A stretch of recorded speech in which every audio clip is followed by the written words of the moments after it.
Hey hi dudes, இன்னைக்கு நாம 2021 வருஷம் ஒரு சைனீஸ் ரொமான்டிக் மூவியா ரிலீஸ் ஆன லவ் வில் டியர் அஸ் அபார்ட்ங்கிற படத்தை பத்தி தான் பார்க்க போறோம். அதுக்கு முன்னே இன்னும் நம்ம சேனலுக்கு சப்ஸ்கிரைப் பண்ணாதவங்க சப்ஸ்கிரைப் பண்ணிக்கோங்க. மறந்துடாம பக்கத்துல இருக்கிற பெல் ஐக்கனையுமே பிரஸ் பண்ணிக்கோங்க. ஓகே, இன்னைக்கான மூவிக்குள்ள போகலாம்.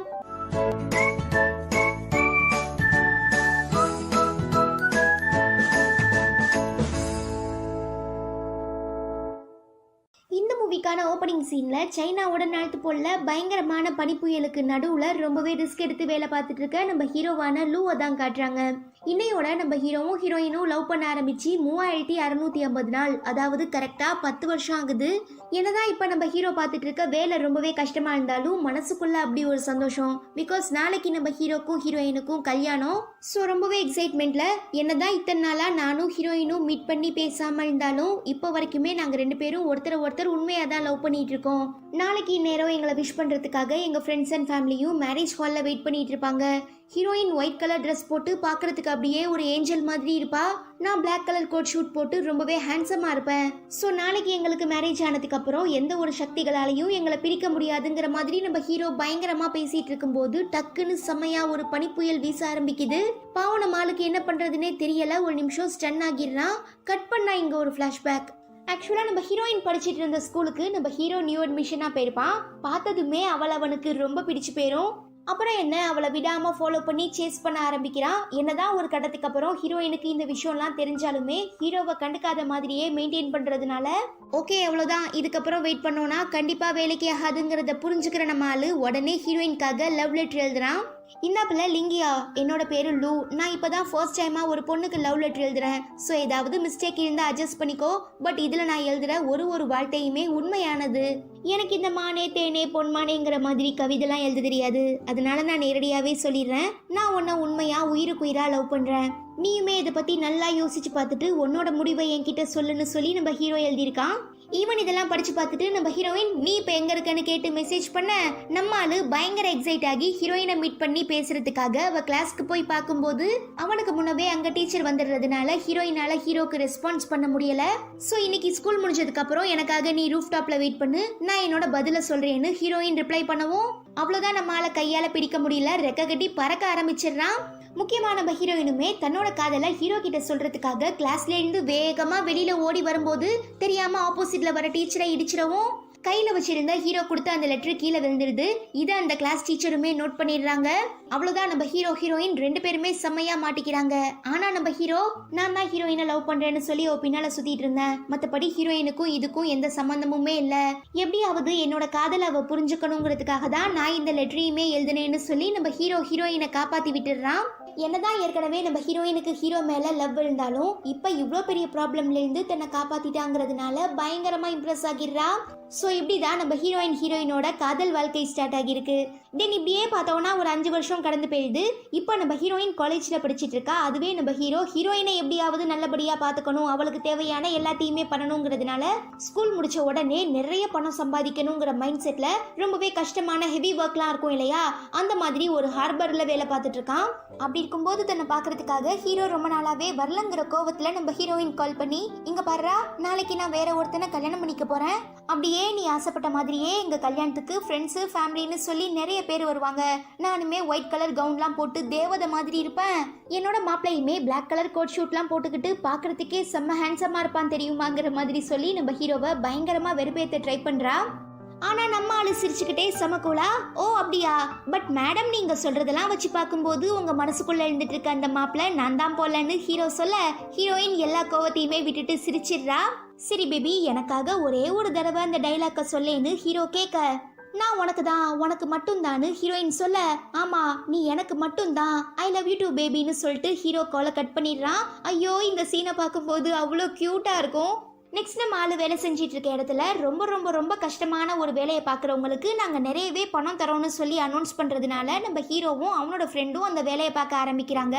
பட் ஒரு கட்டத்துக்கு அப்புறம் அந்த ஹார்பரில் பயங்கரமான புயல் வீச ஆரம்பிக்குது. இதுக்கப்புறம் நம்மளால தாக்கு பிடிக்க முடியாதுங்கிறத புரிஞ்சுக்கிற ஹீரோட ஃப்ரெண்டு வா மச்சான் இங்கே இருந்து போயிடலான்னு எவ்வளவோ கூப்பிடுறான். ஸோ என்ன ஆனாலும் பரவாயில்ல, நான் இந்த வேலையை முடிச்சுட்டு தான் இங்கே இருந்து வருவேன்னு ஹீரோ பயங்கரமாக அடம் பிடிக்கிறான். இதனால மனசு கேட்காத ஹீரோ ஃப்ரெண்டு டே லூசு பயலே பணத்தை கூட நாம அப்புறம் சம்பாதிச்சுக்கலாம், உயிர் தான் முக்கியம்னு சொல்லி ரொம்பவே ஃபோர்ஸ் பண்ணி நம்ம ஹீரோவை அங்கே இருந்து கூட்டிட்டு வரும்போது டக்குன்னு அன்எக்ஸ்பெக்டடா ஒரு பெரிய கிரெயின் நம்ம ஆளுங்க மேல விழுந்துருது. தென் நம்ம ஹீரோவை ஹாஸ்பிட்டலில் அட்மிட் பண்ணுறாங்க. இந்த விஷயத்தை கேட்டு பதறி போய் நம்ம ஹீரோயின் அவனை பார்க்கறதுக்காக ஹாஸ்பிட்டலுக்குமே வரா. அப்போது அங்கே ஒரு பெட்டில் நம்ம ஹீரோவோட டைரி இருக்குது. அதில் நம்ம ஆளு ஒருவேளை நான் செத்து போயிட்டா தயவு செஞ்சு ஹீரோயின் கிட்ட சொல்லிடாதீங்க, இன்கேஸ் நான் உயிரோட இருந்தேன்னா நான் அவளுக்கு ப்ராமிஸ் பண்ணி கொடுத்த மாதிரி அவளை மேரேஜ் பண்ணிக்கிறேன்னு சொல்லி நம்ம ஹீரோ எழுதியிருக்கவும் ஹீரோயின் படிச்சு பார்த்துட்டு பயங்கரமா எமோஷனல் ஆகி ஏண்டா படுபாவி இப்படிலாம் பண்ண, என்னை பாதிலேயே விட்டுட்டு போக உனக்கு எப்படி மனசு வந்துச்சுன்னு கேட்டு கதறி கதறி அழ ஆரம்பிச்சிடுறா. இன்னாப்ல லிங்கு, நான் ஒன்றும் அவ்வளோ சீக்கிரம் விட்டுட்டு போக மாட்டேன். ஆமாம், இன்னைக்கு உனக்கு கல்யாணம்னு சொன்னேன், எங்கே உன்னோட வெட்டிங் ட்ரெஸ்ஸு, எவனாவது ஆட்டையை போட்டு போயிட்டேன் நான் ஹீரோ கேட்க ஹீரோயின் செம்ம கடுப்பாகி கொய்யால நீ இன்னும் சாகலையா, இப்போ நான் அடிக்க போகிற அடியில் நீ பரலோகத்துக்கே பார்சல் ஆகி போக போகிறேன்னு சொல்லி ஹீரோயின் போட்டு ஹீரோவா அடி அடின்னு வெளுத்து வாங்குறா. ஓகே, இப்படியே விட்டுட்டு இருந்தோம்னா கண்டிப்பாக இந்த கிறுக்கு பையன் ரொம்ப சீக்கிரமாக அடுத்து நமக்கு ஹார்ட் அட்டாக் வர வச்சிருவாங்கிறதுனாலயே ஹீரோயின் தன்னோட அம்மா கிட்ட ஹீரோவை கூட்டிகிட்டு போய் இன்ட்ரோ பண்ணி வைக்கிறா. பட் அவங்களுக்கு நம்ம ஹீரோவை சுத்தமாக பிடிக்கல. பிகாஸ் இவன் சாதாரண ஒரு லேபர் தான் இல்லையா, கூலி தொழிலாளின்னு சொல்லுவாங்கள்ல அந்த மாதிரி. ஆனால் நம்ம ஹீரோயின் ரொம்பவே சூப்பராக படிக்கிற பொண்ணு, இப்போ ஒரு பெரிய காலேஜ்லேயுமே படிச்சுட்டு இருக்கா. ஸோ நம்ம ஹீரோவை கொஞ்சம் கூட மதிக்காம இங்கே பாரு தம்பி, இன்னும் கொஞ்ச நேரத்தில் மழை வர மாதிரி இருக்கு, நீ பத்திரமா வீட்டுக்கு போய் சேருன்னு சொல்லி ஹீரோவை அங்கே இருந்து அனுப்பி வச்சிடுறாங்க. இதனால செம்ம டென்ஷன் ஆகிடுற நம்ம ஹீரோயின் தன்னோட அம்மா கூடயே பயங்கரமா ஃபைட் பண்ண ஆரம்பிக்கிறா. இன்னொரு சைடு கொற்றமலையில நம்ம ஹீரோயின் தன்னை பாக்குறதுக்காக வருவான்னு ஹீரோ ரொம்ப நேரமா வெயிட் பண்ணி பாக்குறான். பட் அவ வர மாதிரியே தெரியலங்கிறதுனால ஒரு பஸ்ல ஏறி உட்காந்து என்னாச்சு அவளுக்கு, ஏன் இன்னும் என்ன பாக்குறதுக்காக வரல, ஒருவேளை உங்க அம்மா பேச்சு கேட்டுக்கிட்டு என் கூட பிரேக்கப் பண்ணிப்பாளோன்னு சொல்லி நம்ம ஹீரோ பயங்கரமா யோசிச்சுட்டு இருக்கும் போது நம்ம ஹீரோ போயிட்டு இருக்க பஸ்ஸுக்கு பின்னாலேயே வேகமா ஓடி வந்துட்டு இருக்க நம்ம ஹீரோயின் பஸ்ஸை போட்டு அடி அடின்னு அடிச்சு எப்படியோ அந்த பஸ்ஸை பாதிலேயே நிறுத்தி அதுல ஏறி நம்ம ஹீரோ பக்கத்திலயுமே வந்து உட்கார்ந்துக்கிறா. பத்தாவதுக்கு நம்ம ஹீரோ தன்னோட வீட்டில் சரியா சாப்பிடல, கண்டிப்பா அவனுக்கு ரொம்பவே பசிக்கும்னு சொல்லி ஹீரோக்காக இப்போ நம்ம ஹீரோயின் சாப்பாடெல்லாம் எடுத்துட்டு வந்து கொடுத்துருக்கா. நம்ம ஹீரோக்கு இப்படிப்பட்ட சந்தோஷத்தை எப்படி வெளி காட்டுறதுன்னே தெரியல. அதே நேரம் தன்னோட கண்ணீரையுமே கண்ட்ரோல் பண்ண முடியல. ஸோ என்ன சொல்றதுன்னு தெரியாம அப்படியே திருன்னு முழிக்கிறான், திணறான். பட் இதெல்லாம் நம்ம ஹீரோயினுக்கு புரிஞ்சிருது. என்ன மாமா ஆனந்த கண்ணீரா, இதெல்லாம் நமக்கு செட் ஆகுமாங்கிற மாதிரி கியூட்டா கேட்கவும் டக்கு நம்ம ஹீரோ ஹக் பண்ணி ஐ லவ் யூ பொண்டாட்டின்னு சொல்லிடுறான். ஒரே லவ்ஸ் தான். கட் பண்ணா நம்ம ஹீரோவும் ஹீரோயினும் சிட்டியில் ஒன்றா சேர்ந்து வாழலாம், ஒரே வீட்டில் வாழலான்னு முடிவு பண்ணி அதுக்கு தேவையான எல்லா அரேஞ்ச்மெண்ட்டையுமே பண்ணுறாங்க. பிகாஸ் இப்போ நம்ம ஹீரோக்கு ஒரு பெரிய கம்பெனியில் சூப்பர்வைசர் வேலை கிடைச்சிருக்கும். ஈவன் நம்ம ஹீரோயினுமே அந்த சிட்டியில் இருந்துட்டு இருக்க ஒரு பெரிய காலேஜில் தான் படிக்கிறா. அதுவே நம்ம ஹீரோவை எடுத்துக்கிட்டோம்னா பெரிய பெரிய பில்டிங்ஸ்லாம் கட்டுவாங்கள்ல, கன்ஸ்ட்ரக்ஷன் கம்பெனி, அந்த மாதிரி ஒரு கம்பெனியில் தான் இப்போ வேலை பார்த்துட்டு இருக்கான். முக்கியமாக ரொம்பவே உண்மையாக இருக்கான், நேர்மையாக இருக்காங்கிறதுனால அந்த அப்பார்ட்மெண்ட்டை கட்டிட்டு இருக்க ஓனர், நீ நிஜமாவே ரொம்ப நல்ல பையனா இருக்க, ஸோ நான் இங்கே இருக்கிற அப்பார்ட்மெண்ட்ல ஒரு அப்பார்ட்மெண்ட்டை உனக்கு தரேன், அதுக்கு நீ ரொம்பவே கம்மியான பணத்தை டவுன் பேமெண்ட்டா, அதாவது இஎம்ஐன்னு நினைக்கிறேன், அந்த மாதிரி நீ பேமெண்ட் பண்ணா போதும்னு சொல்லவும் ஹீரோ பயங்கரமா குஜால்ட்டி ஆகி ஹீரோயினுக்கு ஒரு பெரிய சர்ப்ரைஸா கொடுப்போம்னு சொல்லி அவகிட்ட இருந்து இந்த விஷயத்த மறைச்சிடுறான். அப்புறம் ரீசெண்டா தானே உங்க புது வீட்டுக்கு வந்தாங்க, அதுக்காக உங்க ஸ்கூல் ஃப்ரெண்ட்ஸ் 2 பேரையுமே இன்வைட் பண்ணி ஒரு டின்னர் பார்ட்டி மாதிரி குட்டியா அரேஞ்ச் பண்றாங்க. அண்ட் நம்ம ஹீரோவோட ஃப்ரெண்டும் ஹீரோயினோட ஃப்ரெண்டும் ஹீரோ ஹீரோயின் மாதிரி ஸ்கூல் படிக்கும் போதிலிருந்தே லவ் பண்ணிருப்பாங்க. பட் நம்ம ஹீரோயின் ஃப்ரெண்டு இப்போ ஒரு ஆக்ட்ரஸ் ஆகணும், செலிபிரிட்டி ஆகணுங்கிற ஆசையில ஹீரோவோட ஃப்ரெண்டு கிட்ட பேசுறத கொஞ்சம் இக்னோர் பண்ண ஆரம்பிச்சிருப்பா. இதனாலேயே நம்ம ஹீரோவோட ஃப்ரெண்டு ரொம்ப ரொம்ப வெக்ஸ் ஆகுறான். தென் இப்படியே பார்த்தோம்னா ஒரு சில நாட்கள் போது நம்ம ஹீரோவும் ஹீரோயினும் ஒருத்தரை பத்தி இன்னொருத்தர் நல்லா புரிஞ்சுக்கிட்டு ரொம்பவே சந்தோஷமா வாழ்றாங்க.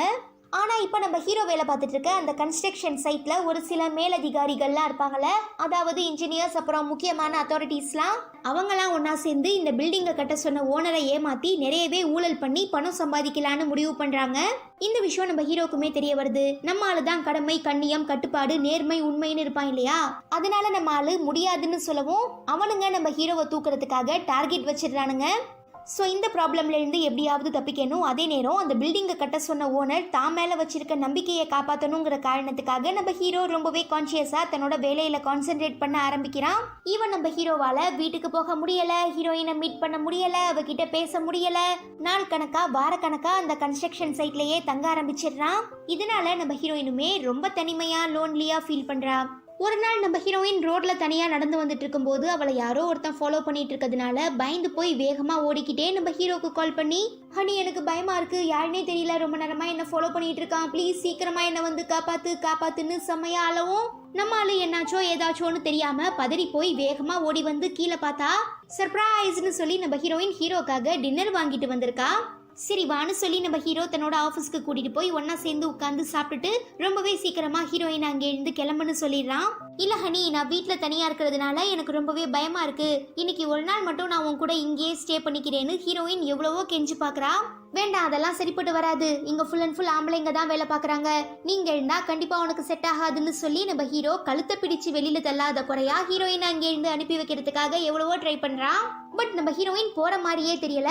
சரி வான்னு நம்ம ஹீரோயினுக்கு சர்ப்ரைஸா கொடுக்கலான்னு பிளான் பண்ணியிருந்தான் இல்லையா, அந்த பெரிய அபார்ட்மெண்ட் பிளாட்டு, அந்த பிளாட்டுக்கு கூட்டிட்டு வந்து இதுக்கப்புறம் நாம இங்க தான் வாழ போறோம், இங்க டிவியை ஃபிக்ஸ் பண்ணிடலாம், அங்க சோஃபாவை போட்டுக்கலாம், அந்த இடத்துல வாஷிங் மிஷின் இருக்கட்டும், இங்க காஃபி டேபிள் இருக்கட்டும், இது நம்ம பெட்ரூம், அது நம்ம குழந்தைங்களோட பெட்ரூம்னு சொல்லி நம்ம ஆளுங்க 2 பேருமே இமேஜினேஷன்ல ரொம்ப சந்தோஷமா வாழ்றாங்க.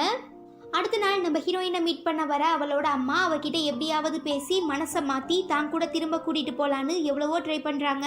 இல்ல, என்னால கண்டிப்பா முடியாது, ஹீரோ எனக்காக தான் இத்தனை நாளா இத்தனை வருஷமா ரொம்ப கஷ்டப்பட்டுட்டு இருக்கான், ஸோ அப்படிப்பட்ட ஒருத்தவனை இழக்க நான் விரும்பல, நாங்க 2 பேரும் கூடிய சீக்கிரம் மேரேஜ் பண்ணிக்க போறோம், வீடு வாங்க போறோங்கிற மாதிரி ஹீரோயின் சொல்லவும் என்னதான் இதெல்லாம் கேட்க கேட்க நம்ம ஹீரோயின் அம்மாக்கு சந்தோஷமா இருந்தாலுமே ஸோ எங்க தன்னோட பொண்ணு ஒரு தகுதி இல்லாதவனை கல்யாணம் பண்ணிக்கிட்டு கஷ்டப்படுவாளோன்னு ரொம்ப பயப்படுறாங்க.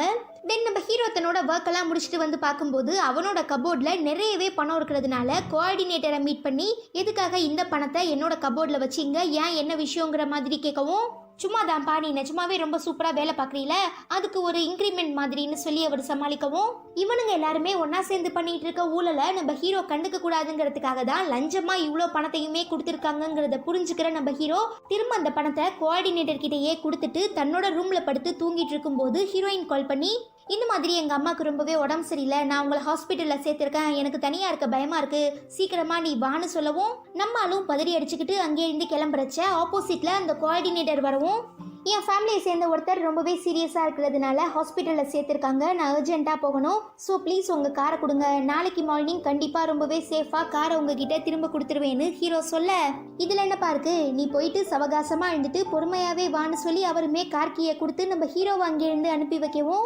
வழக்கமாக இவர் இவ்வளோ ஸ்வீட்டாக பேச மாட்டாரே, இன்னைக்கு என்ன ரொம்ப பாசமாக இருக்காருன்னு சொல்லி நம்ம ஹீரோ யோசிச்சுக்கிட்டே அங்கேருந்து காரில் கிளம்பும் போது ஆப்போசிட்ல ரொம்ப ரொம்ப வேகமா நிறையவே இந்த கான்கிரீட் ட்ரக்குன்னு சொல்லுவாங்கல்ல, அந்த மாதிரி நிறைய ட்ரக்கு நம்ம ஹீரோ இப்ப வேலை பார்த்துட்டு இருக்க அந்த கன்ஸ்ட்ரக்ஷனுக்குமே போகுது. ஆக்சுவலா நம்ம ஹீரோ ஒரு சூப்பர்வைசருங்கிறதுனால எப்ப அந்த பில்டிங்ல கரெக்டான டைம்ல கான்கிரீட்லாம் போடணுங்கிறது அவனுக்கு நல்லாவே தெரியும். பட் இப்போ முன்கூட்டியே இந்த பெரிய பெரிய ஆஃபீஸருங்கெல்லாம் பிளான் பண்ணி கான்கிரீட் போட போறாங்கிற மேட்டரை தெரிஞ்சுக்கிற நம்ம ஹீரோ இந்த தப்பை இவ்வளோ பெரிய ஊழலை தாங்கிட்டே இருந்து மறைக்கிறதுக்காக தான் அந்த கோஆர்டினேட்டர் காரை கொடுத்து அனுப்பி வச்சாருங்கிறதையுமே புரிஞ்சுக்கிட்டு ஸ்பாட்டுக்குமே போறான். நம்ம ஆளு பயந்த மாதிரியே இந்த பில்டிங் ஃபுல்லாக கான்கிரீட் போட்டுட்டு இருக்கிறதுனால செம்ம டென்ஷன் ஆகி அங்கே எழுந்துட்டு இருக்க எல்லார் கூடயும் பயங்கரமா சண்டை போட ஆரம்பிக்கிறான். இதனால ஏற்கனவே நம்ம ஹீரோ மேல டார்கெட் வச்சிருந்த இந்த பெரிய ஆஃபீஸருங்கெல்லாம் ஒன்னா சேர்ந்து இப்போ நம்ம ஆளை இந்த வேலையை விட்டே தூக்கிடுறாங்க. ஏங்கடா நல்லவனா இருந்தது ஒரு குத்தமாங்கிற மாதிரி நம்ம ஹீரோ அப்படியே பாவமா ஹாஸ்பிட்டலுக்குமே வரான். அங்கே நம்ம ஹீரோயினோட அம்மாவை ஹாஸ்பிட்டல் ரூமில், அதாவது பெட்டில் வச்சு ட்ரீட்மெண்ட் கொடுக்காம உட்கார வச்சு ட்ரீட்மெண்ட் கொடுத்துட்டு இருக்கிறதுனால என்ன ப்ரொசீஜர், ஏன் இப்படி பண்ணுறீங்கன்னு நர்ஸ் கிட்ட கேட்கும்போது தான், ஃபர்ஸ்ட் வரவங்களுக்கு தான் நாங்கள் ஹாஸ்பிட்டல் ரூம் தருவோம், மற்றவங்க எல்லாருமே இந்த மாதிரி தான் ட்ரீட்மெண்ட் எடுத்துக்கணும்னு அவங்க சொல்லிடுறாங்க. இதனால நம்ம ஹீரோயின் அம்மாவுக்கு ஹாஸ்பிட்டல் ரூம்குள்ளே வச்சு ட்ரீட்மெண்ட் கொடுக்கறதுக்காக தனக்கு தெரிஞ்ச பெரிய பெரிய ஆளுங்க கிட்டலாம் சிபாரிசு கேட்குறான். ஆனால் அவங்களாம் முடியாதுன்னு சொல்லிடுறாங்க. ஸோ அடுத்து என்ன பண்ணுறதுன்னு தெரியாமல் பயங்கரமான கன்ஃபியூஷனில் இருந்துட்டு இருக்க நம்ம ஹீரோயினுக்காகவும் அவங்க அம்மாவுக்காகவும் சாப்பாடு வாங்கிட்டு வந்து பார்க்குறான். ஆனால் அவங்க 2 பேரையுமே எங்கே காணும். நர்ஸ் கிட்ட எங்கன்னு கேட்கும்போது நாங்கள் அவங்களுக்கு ட்ரீட்மெண்ட் பண்ணுறதுக்காக ரூம்க்கு ஷிஃப்ட் பண்ணிட்டோன்னு சொல்லவும் இது எப்படி நடந்துச்சுன்னு சொல்லி நம்ம ஹீரோ யோசிச்சுக்கிட்டே அந்த ரூம்க்கு வந்து பார்க்கும்போது தான் ஃபாரின்லேருந்து வந்திருக்க நம்ம ஹீரோயினோட சின்ன வயசு ஃப்ரெண்டு அவனுக்கு தெரிஞ்ச பெரிய பெரிய ஆளுங்க கிட்டலாம் பேசி இப்போ நம்ம ஹீரோயினோட அம்மாவுக்கு இங்கே ட்ரீட்மெண்ட் கொடுக்கறதுக்காக எல்லாத்தையும் ரெடி பண்ணியிருக்காங்கிற விஷயம் ஹீரோக்கு தெரியுது. தன்னால் குறிப்பிட்ட டைமில் ஹீரோயினுக்கு எந்த ஒரு உதவியுமே பண்ண முடியலங்கிற கவலையில் நம்ம ஹீரோ அப்படியே சோகமாக அங்கே எழுந்து கிளம்புறான். என்ன இருந்தாலும் நம்ம ஹீரோயினுக்கு ஹீரோவை பற்றி நல்லாவே தெரியும். ஸோ கண்டிப்பாக ஹீரோ இப்போ லேட்டாக வந்ததுக்கு டெஃபினெட்லி ஏதாவது ஒரு காரணம் இருக்குங்கிறத புரிஞ்சுக்கிட்டு நம்ம ஹீரோக்கே ஹீரோயின் ஆறுதல் சொல்கிறா. கட் பண்ண அடுத்த நாள் நம்ம ஹீரோ ஒரு இன்டர்வியூக்குமே போகிறான். பட் அங்கே 1000, 2000, 10,000 பேர் வந்திருப்பாங்க போல. ஸோ இந்த கூட்டத்தில் எப்படி நமக்கு வேலை கிடைக்கும்னு சொல்லி நம்ம ஹீரோ பயங்கரமாக யோசிச்சுட்டு இருக்கும்போது ஹீரோவோட ஸ்கூல் ஃப்ரெண்டு ஒருத்தனால அவன் கால் பண்ணி, இந்த மாதிரி ஒரு சூப்பர் வேலை இருக்கு மச்சான், ஓகே ஆயிடுச்சுன்னா கண்டிப்பாக பெரிய லெவலில் செட்டில் ஆயிடலான்னு சொல்லவும் நம்ம ஹீரோவுமே உடனே கிளம்பி போகிறான். ஈவன் நம்ம ஹீரோவோட ஃப்ரெண்டு சொன்ன மாதிரி அதுவுமே ரொம்ப நல்ல வேலை தான். என்னன்னா லேபர்ஸ்லாம் இருக்காங்க இல்லையா, அதாவது மூட்டை தூக்குவாங்கல்ல கூலி தொழிலாளிகள், அவங்க எல்லாரையுமே ஒன்னா ஒரு டீமா ஒரு குரூப்பா ஃபார்ம் பண்ணி இந்த வேலையை பாருங்க அந்த வேலையை பாருங்கன்னு சொல்லி பிரிச்சு கொடுக்கணும். அதாவது இங்கேயுமே நம்ம ஹீரோ ஒரு சூப்பர்வைசர் மாதிரி தான். ஸோ இதுக்கு முன்ன தான் கூட சேர்ந்து வேலை பார்த்த ஒரு சிலரை இப்போ இந்த வேலைக்காக திரும்ப நம்ம ஹீரோ ஒன்னா சேர்க்குறான். அதே டீம்ல தான் நம்ம ஹீரோ மேல ஸ்டார்டிங்ல ஒரு பெரிய கிரெயின் விழும்போது கூட காப்பாத்தினான அந்த பையனுமே இருக்கான். இது வேற யாரும் இல்ல, நம்ம சேனல்ல கொஞ்ச நாளைக்கு முன்ன நான் எக்ஸ்பிளைன் பண்ண வித்யூங்கிற சைனீஸ் சீரீஸ்ல ஹீரோவோட ஃப்ரெண்ட் இருப்பான் இல்லையா ஜோமோ, அவன் தான் இவன். தென் இப்போ இவங்க எல்லாருமே நம்ம ஹீரோவை நம்பி தான் இங்கே வந்திருக்காங்கங்கிறதுனால தாங்கிட்ட இருக்கிற பணத்தை நம்ம ஹீரோ இவங்க எல்லாருக்குமே செலவு பண்ண ஆரம்பிக்கிறான். அதே நேரம் இவங்க எல்லாருக்குமே வேலை போட்டு தரேன்னு சொன்ன அந்த ஓனர் கரெக்டாக நீங்கள் வேலையை ஸ்டார்ட் பண்ணி 3 நாளையிலேயே நாங்கள் உங்களுக்கான சேலரியை கொடுத்துருவோன்னு சொல்லிடுறதுனால நம்ம ஹீரோ டீமில் இருந்துட்டு இருக்க எல்லாருமே சாப்பாடு சரக்குன்னு சொல்லி செம்மையாக என்ஜாய் பண்ணுறாங்க. பட் 3 நாளைக்கு அப்புறம் நம்ம ஜோமோ ஹீரோக்கு கால் பண்ணி இந்த மாதிரி நமக்கு வேலை கொடுத்த அந்த ஓனர் சம்பள பணத்தை உங்கள் ஃப்ரெண்டு கிட்ட ஸ்கூல் ஃப்ரெண்டு கிட்ட கொடுத்துட்டாராமா. ஆனால் அவன் இப்போ வரைக்கும் எங்களுக்கு சேர வேண்டிய ஷேரை கொடுக்கல, நம்ம ஆளுங்க வேலை பார்க்க முடியாதுன்னு சொல்கிறாங்க, எனக்கு ரொம்பவே பயமாக இருக்குனான்னு சொல்லவும் ஹீரோக்கு தூக்கி வாரி போடுது. ஐயோ என்னாச்சுங்கிறத கண்டுபிடிக்கிறதுக்காக நம்ம ஹீரோவுமே தன்னோட ஃப்ரெண்டு வீட்டில் போய் பார்க்குறான். ஆனால் அவன் நைட்டோட நைட்டாக வீடை காலி பண்ணிட்டாங்கிற விஷயத்த பக்கத்து வீட்டுக்காரரு இன்ஃபார்ம் பண்ணிடுறாரு. அவ்வளோதான், தன்னோட ஃப்ரெண்டு மொத்த பணத்தையுமே ஆட்டையை போட்டுட்டு ஊரை விட்டு எஸ்கேப் ஆகிட்டாங்கிற விஷயத்த புரிஞ்சுக்கிற நம்ம ஹீரோ இவங்க எல்லாருக்குமே வேலை போட்டு கொடுத்த அந்த ஓனர்கிட்ட நடந்த எல்லா விஷயங்களையும் சொல்லி எப்படியாவது மன்னிப்பு கேட்டு இந்த ப்ராப்ளமை சால்வ் பண்ணிடலான்னு எவ்வளவோ ட்ரை பண்ணுறான். ஆனால் அவங்க நீ ஏற்கனவே கான்ட்ராக்ட்ல சைன் பண்ணிட்ட, ஸோ நாங்கள் உனக்கு கொடுத்த பணத்துக்கு நீ கண்டிப்பாக வேலை பார்த்து தான் ஆகணும்னு ரொம்பவே ஸ்ட்ரிக்டாக சொல்லிடுறாங்க. ரொம்ப பாவம், மற்ற எல்லாரும் தான் சேலரி கொடுக்கலனா நாங்கள் வேலைக்கு வரமாட்டோம்னு சொல்லிட்டாங்களே. ஸோ நம்ம ஹீரோவே வாங்கின பணத்துக்காக அவங்க எல்லாரும் செய்ய வேண்டிய வேலையை ஒரு ஆளாக செய்ய ஆரம்பிக்கிறான். பாவம் நம்ம ஹீரோ அடுத்தடுத்து இந்த மாதிரி ரொம்பவே மோசமான பிரச்சனைகள்லாம் வந்துட்டு இருக்கிறதுனால ரொம்ப டிப்ரெஸ் ஆகி மனசுடைஞ்சு போயிடுறான். ஆனால் ஹீரோயினுக்கு முன்னே எதையுமே காட்டிக்கல. அப்படி இருக்கச்ச நம்ம ஹீரோயின் தன்னோட ஃப்ரெண்டு விரல்ல போட்டிருக்க டைமண்ட் ரிங்கை பார்த்து இதை நீ எப்போ வாங்கினு கேட்கும்போது இந்த மாதிரி என்னோட பாய் ஃப்ரெண்ட், அதாவது நம்ம ஹீரோவோட ஃப்ரெண்டு தான் இந்த ரிங்கை எனக்கு கொடுத்து மேரேஜ் ப்ரப்போசல் பண்ணான்னு சொல்லவும் அவ்வளோதான், நம்ம ஹீரோ தன்னோட ஃப்ரெண்டு தான் மொத்த பணத்தையுமே தூக்கிட்டு ஓடி இருக்காங்கிறத கன்ஃபார்ம் பண்ணிடுறான்.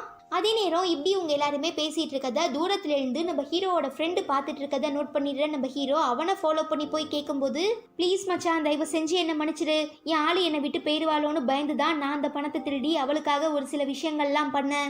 என் ஆளு என்னோட மனசை விட பணத்தை தாண்டா எதிர்பார்க்குறா. ஈவன் நானுமே அவளை உண்மையாக லவ் பண்ணிட்டு இருக்கேன், அவள் இல்லாமல் என்னால் வாழ முடியாது. ப்ளீஸ் தயவு செஞ்சு இந்த விஷயத்த நீ ஹீரோயின் கிட்டையும் என்னோட ஆளுக்கிட்டையும் சொல்லிடாதன்னு காலில் விழுந்து கெஞ்சாத குறையா கதறிட்டு இருக்கான்.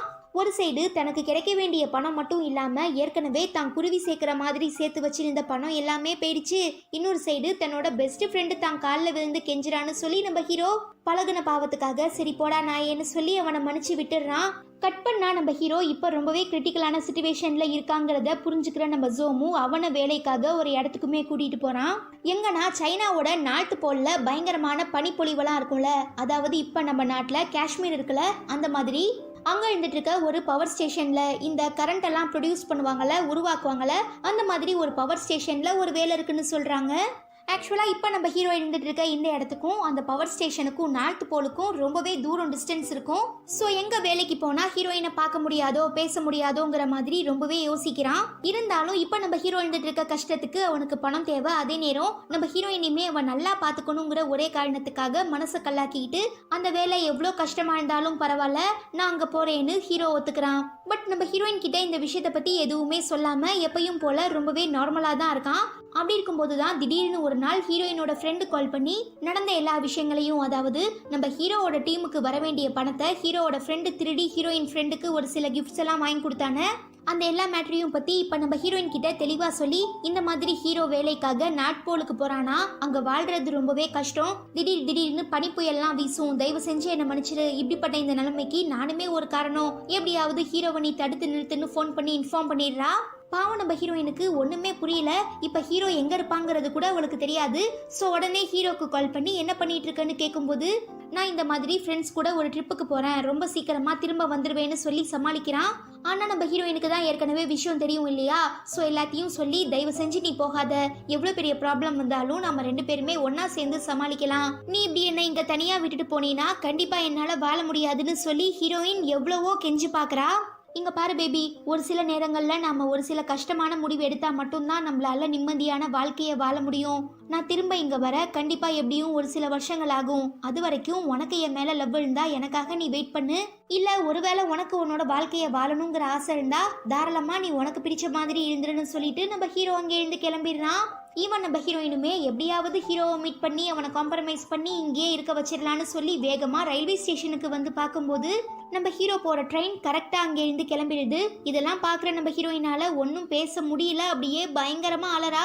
தென் நம்ம ஹீரோ ரொம்பவே கஷ்டப்பட்டு ஹார்ட் ஒர்க் பண்ணி உழைச்சி ஒரு நல்ல நிலைமைக்குமே வந்துடுறான்.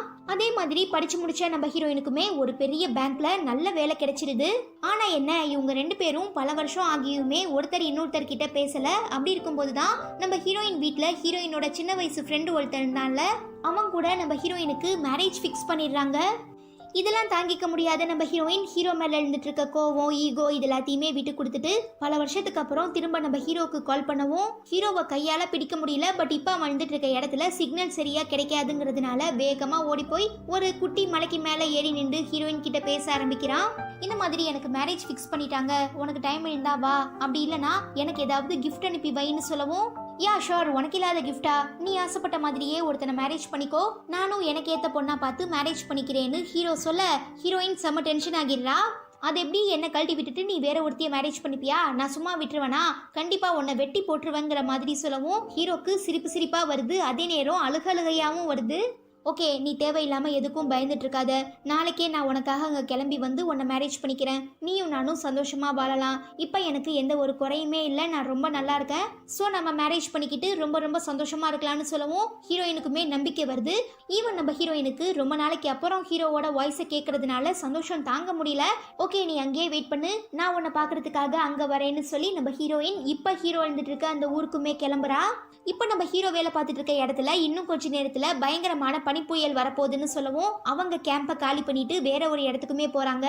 அதே நேரம் ரொம்ப தூரத்தில் இருந்துட்டு இருக்க இடத்துல போய் ரீடிங்குமே எடுக்கணும். பட் அங்கே இருந்துட்டு இருக்க பெரிய ஆஃபீஸர்ஸ்லாம் இல்லை இப்போ வேண்டாம், பனிப்பொழிவு அதிகமாக இருக்க மாதிரி தெரியுது, எதுவாக இருந்தாலுமே நாளைக்கு பார்த்துக்கலான்னு சொல்லி அந்த ப்ரோக்ராமை கேன்சல் பண்ணிடுறாங்க. மெயினாக இப்போ நம்ம ஹீரோ தான் அந்த இடத்துக்கு போய் ரீடிங் எடுக்கணுங்கிற பொறுப்புலையுமே இருக்கான். அதே நேரம் நம்ம ஹீரோயின் வேற தன்னை பார்க்க வரேன்னு சொல்லிட்டதுனால நான் நாளைக்கு பார்க்க வேண்டிய வேலையை இப்பயே பார்த்துட்டு வரேன்னு சொல்லி நம்ம ஹீரோ அந்த பயங்கரமான பனிப்பொழிவில் ரீடிங் எடுக்கிறதுக்காக ஸ்பாட்டுக்குமே வந்துடுறான். இந்த சீனை தான் நம்ம ஸ்டார்டிங்கில் படம் ஆரம்பிக்கும் போது பார்த்தோம். தென் நம்ம ஆளு வந்து வேலையை முடிச்சுட்டு அங்கே இருந்து கிளம்பும் போது வழியை மிஸ் பண்ணிடுறான். பயங்கரமான பனிப்பொழிவா இருக்கு இல்லையா, ஸோ அவனுக்கு வந்த வழி ஞாபகம் இல்லைங்கிறதுனால மேப் எடுத்து பார்க்குறான். பட் அடிக்கிற காத்துல அந்த மேப்பே பிச்சுக்கிட்டு பறந்து ஓடி போயிடுது. அதுவே இங்க கேம்ப்ல இந்த பெரிய ஆஃபீஸர் வாங்க நம்ம இங்க இருந்து வேற ஒரு கேம்புக்கு போலான்னு சொல்லி கூப்பிடும் போதுதான் அங்க நம்ம ஹீரோ இல்லைங்கிற விஷயத்தையே கண்டுபிடிக்கிறாரு. டேய் ஹீரோ, எங்கடா இருக்க, என்னடா பண்ணிட்டு இருக்கன்னு வாக்கி டாக்கி மூலமா எப்படியாவது நம்ம ஹீரோவை கான்டாக்ட் பண்ணிடலான்னு எவ்வளவோ ட்ரை பண்றாங்க. ஆனா நம்ம ஆளு கார்லயே வாக்கி டாக்கியை வச்சுட்டு போயிருக்கான். எங்க தனக்காக ஹீரோயின் ரயில்வே ஸ்டேஷன்ல வெயிட் பண்ணிட்டு இருப்பாளோங்கிற கியூரியாசிட்டியில நம்ம ஹீரோ மெசேஜ் எல்லாம் சென்ட் பண்றான். ஆனா அங்க சரியான சிக்னல் இல்லாததுனால இப்ப நம்ம ஹீரோ அனுப்புற எந்த மெசேஜுமே ஹீரோயினுக்கு சென்ட் ஆகல. ஒரு சைடு நம்ம ஹீரோயின் ஹீரோக்காக அந்த ரயில்வே ஸ்டேஷன்ல வெயிட் பண்ணிட்டு இருக்கா, இன்னொரு சைடு ஹீரோ கூட சேர்ந்து வேலை பார்த்துட்டு இருக்க எல்லாருமே அவனை அந்த பயங்கரமான பனிப்பொழிவுல தேடிட்டு இருக்காங்க. அதுவே நம்ம ஹீரோ வந்த வழி எங்க இருக்குன்னே தெரியாம அவன் பாட்டும் நடந்து போயிட்டு இருக்கான். அப்படி இருக்கும்போது தான் நம்ம ஹீரோ கொஞ்ச நேரத்துக்கு முன்ன சென்ட் பண்ண மெசேஜ் இப்போ நம்ம ஹீரோயினுக்குமே ரிசீவ் ஆகுது. யா ஹனி, நான் வந்துட்டேன், உனக்காக தான் இங்க ரொம்ப நேரமா நான் வெயிட் பண்ணிட்டு இருக்கேன்னு ஹீரோயின் டைப் பண்ணிட்டே இருக்கும்போது நம்ம ஹீரோ கிட்டே இருந்து ஹீரோயினுக்கு வரிசையா மெசேஜ் வந்துட்டே இருக்கு. ஹீரோயினுக்கு ஒண்ணுமே புரியல. நம்ம ஹீரோயினுக்கு ஒரு மெசேஜ் சென்ட் பண்ணான, அதுக்கப்புறம் நிறையவே மெசேஜ் சென்ட் பண்ணிட்டே இருந்திருப்பான். அப்பதான் கால் தடுக்கி ஒரு பெரிய பள்ளத்தாக்குல கீழே விழுந்து நம்ம ஹீரோவோட உடம்புல இருந்துட்டு இருக்க எல்லா எலும்புமே முறிஞ்சிருக்கும். ஸோ அவனால் அடுத்த ஸ்டெப்பு எடுத்து நடக்க கூட முடியாது. ஆனாலும் எப்படியாவது ஹீரோயினை பார்த்துடணுங்கிற ஆசையில் அப்படியே தவழ்ந்து அங்கேருந்து தப்பிக்க ட்ரை பண்ணியிருப்பான். ஒரு கட்டத்துக்கு அப்புறம் கம்ப்ளீட்டாக ஃப்ரீஸ் ஆகி அப்படியே உடஞ்சி போயிருக்கும் போது தான் அங்கே கரெக்டாக வந்து நம்ம ஹீரோ கூட சேர்ந்து வேலை பார்க்குறவங்க நம்ம ஹீரோவை கண்டுபிடிச்சி காப்பாற்றுறதுக்காக அவனை அங்கேருந்து தூக்கிட்டு போயிருக்காங்க. ஸோ போகிற வழியில் நம்ம ஹீரோ மொபைலுக்கு சிக்னல் கிடைச்சிருக்கும். அதனால தான் அவன் அப்போ சென்ட் பண்ண எல்லா மெசேஜுமே இப்போ நம்ம ஹீரோயினுக்கு ரிசீவ் ஆகுது. அதில் நம்ம ஹீரோ, தயவு செஞ்சு என்னை மன்னிச்சிரு, நான் சொன்ன டைமுக்கு என்னால் உன்னை வந்து பிக்கப் பண்ண முடியல, இங்கே ஸ்னோஃபால் ரொம்பவே அதிகமாக இருக்குது, ப்ளீஸ் எனக்காக கொஞ்ச நேரம் வெயிட் பண்ணு, நான் கண்டிப்பா உனக்காக அங்க வந்துடுறேன். நான் இன்னும் கொஞ்ச நேரம் இங்க இருந்தேன்னா கண்டிப்பா ஒரு உண்மையான ஸ்னோமேனாவே மாறிடுவேன் போல, அப்படி பயங்கரமா குளிருது. நீ மட்டும் இப்ப என் பக்கத்துல இருந்தீனா கண்டிப்பா எனக்கு ரொம்பவே வெது வெதுப்பா வாமா இருக்கும். நான் உன்னை ரொம்ப மிஸ் பண்றேன், நீ இல்லாம எனக்கு ரொம்பவே கஷ்டமா இருக்குன்னு சொல்லி நம்ம ஹீரோ ரொம்ப ரொம்ப எமோஷனலான மெசேஜ் எல்லாம் ஹீரோயினுக்கு அனுப்பியிருக்கான். இதுல இருந்தே இப்ப நம்ம ஹீரோ ஏதோ ஒரு பெரிய ப்ராப்ளம்ல இருக்காங்கிற விஷயமுமே நம்ம ஹீரோயினுக்கு புரிய வருது. பட் இப்போ எப்படி போய் ஹீரோவை மீட் பண்றது, அவன் எங்க இருக்கான், அவனுக்கு என்ன ஆச்சுங்கிற எதுவுமே தெரியாம நம்ம ஹீரோயின் ரொம்பவே தவிச்சு போயிடுறா. அதே நேரம் நம்ம ஹீரோவை எப்படியாவது காப்பாத்திடலான்னு சொல்லி அவன் கூட சேர்ந்து வேலை பார்க்குற எல்லாருமே அவனை ஹாஸ்பிட்டலுக்கு தூக்கிட்டு போறாங்க. அவ்வளோதான், இதோட இந்த மூவியுமே முடியுது. தென் இந்த மூவியை பற்றி சொல்லணும்னா பாசிட்டிவ் எண்டிங்கா இல்லை நெகட்டிவ் எண்டிங்காங்கிறது நமக்கு சரியா தெரியலை. ஸோ இந்த மூவியை பொறுத்த வரைக்கும் நாம தான் இந்த படத்துக்கான எண்டிங்கை முடிவு பண்ணணும். இதே மாதிரி நீங்களும் இந்த மூவிக்கு எந்த மாதிரியான எண்டிங் இருந்தால் நல்லா இருக்குங்கிறத மறக்காம கமெண்ட்ல மென்ஷன் பண்ணுங்க. பெஸ்ட்டான கமெண்ட்னா கண்டிப்பாக நம்ம சேனலோட கம்யூனிட்டி டேப்ல போஸ்ட் பண்ணுறேன். அதுக்கு முன்னே இன்னும் நம்ம சேனலுக்கு சப்ஸ்கிரைப் பண்ணாதவங்க சப்ஸ்கிரைப் பண்ணிக்கோங்க. மறந்துடாம பக்கத்தில் இருக்கிற பெல் ஐக்கனையுமே ப்ரெஸ் பண்ணுங்க. உங்க எல்லாரையும் ரொம்ப சீக்கிரமா அடுத்த மூவியில் மீட் பண்ணுறேன். Until then, it's bye from Afi.